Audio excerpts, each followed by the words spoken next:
County, New Jersey has issued a severe thunderstorm warning for northeastern Hunterdon County in northwestern New Jersey, southwestern Morris County in northern New Jersey, south central Warren, northwestern New Jersey, until 6:15 p.m.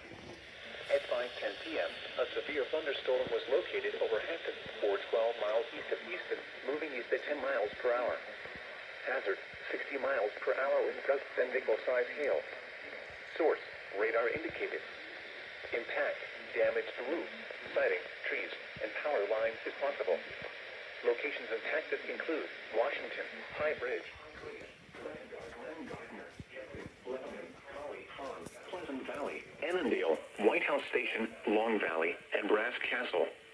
This includes Interstate 78 in New Jersey between mile markers 11 and 25.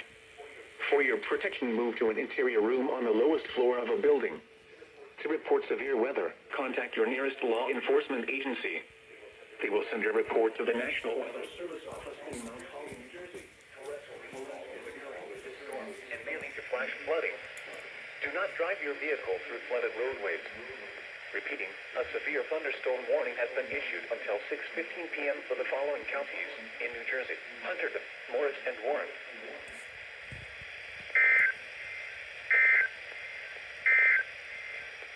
The following is